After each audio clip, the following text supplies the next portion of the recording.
75% of the people abandon their goals not because they are not skilled, but because they fear failure. Their brain interprets setbacks as personal threats. As working professionals, many of us have gone through this, and especially in high pressure workplaces where performance is public and perfection is a silent expectation. Today, let's rethink a word which we all dread or we are conditioned to believe: failure. Not to avoid it, not to fight it, but to understand it mindfully, compassionately, and courageously.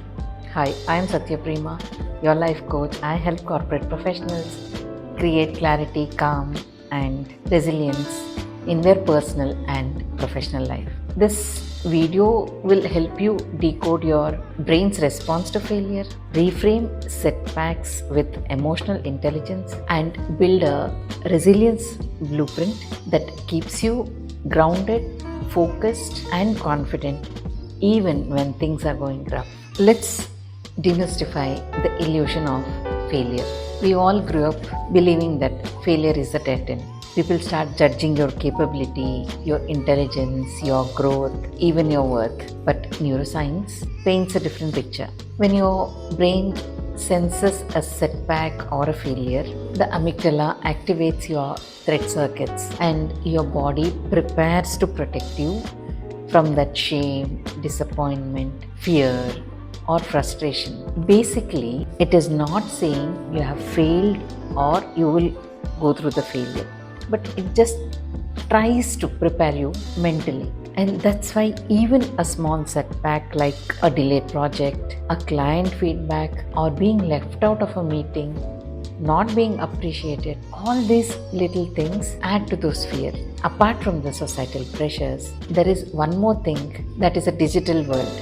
The flawless LinkedIn wins or Instagram success stories try to pull your confidence down because you start comparing yourself at the back end with all these stories around you. And when the setbacks happen, the brain jumps into identity-based conclusions like, I am not capable, I am not good enough, what will they think about me, they will come to know that I am a failure. And you start perceiving failure as evidence of inadequacy. Take a moment and try to interpret failure as data points, misalignment of strategies, unrefined attempts, or moments of redirection. Then you'll start realizing this was not the dead end, it was just a detour. Let's create a stepping stone out of setbacks with a mindful reframing. Mindfulness is the most powerful truth. It will bring back your attention to this moment and helps you identify the hidden data behind every setback. Like what happened, what didn't work, what were the patterns you noticed, what were the skill gaps, what were the strengths or weakness you observed in that event or situation. When you stop judging the event and start reading it as information, you will start getting clarity. Mindfulness allows you to accept your emotions and helps you shift from I am not good to I am not good yet. That single word transforms pressure into responsibility. Let's look at some practical tools for building emotional resilience and how to stay calm and grounded even in those high stress corporate environments. First, the observe and release technique, where you inhale,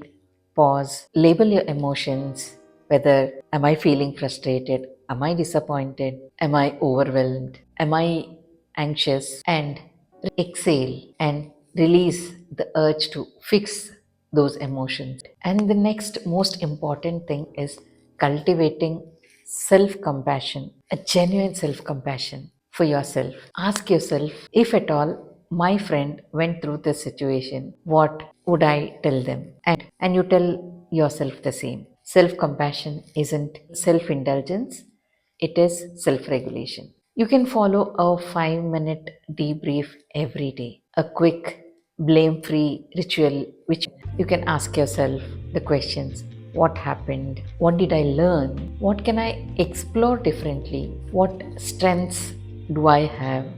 What is a support system I have to face these situations? What is that one next step which I can take from now? This will give you the confidence to move ahead instead of being trapped. And next, you can practice mindfulness and self reflection every day for at least 5 minutes. And what happens during this mindfulness ritual is your brain calms down, the amygdala reactivity comes down, increases emotional clarity, strengthens your prefrontal cortex control, and builds your psychological stamina. This helps you rewire your brain, and you will start noticing that you will move from self criticisms to self growth.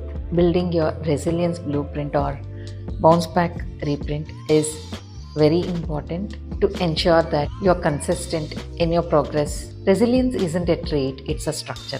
Crafting an action plan, setting realistic expectation, embracing imperfections, this will take the pressure off from chasing perfection. And when you are creating a plan or a strategy, you will be in a better place to achieve your goals. It keeps the momentum of the progress, and when mistakes are allowed and accepted, innovation also thrives, creativity also flows, and you emerge courageous. You feel liberated, and instead of reacting to challenges, you will start anticipating them and ask yourself, what usually triggers my stress? How can I respond mindfully? What support systems can I build to address this issue? This is not a defense, it is an emotional strategy. And once you stop fearing failure, your mindset shifts, your strategies change, your confidence rises, and you will be consistent in your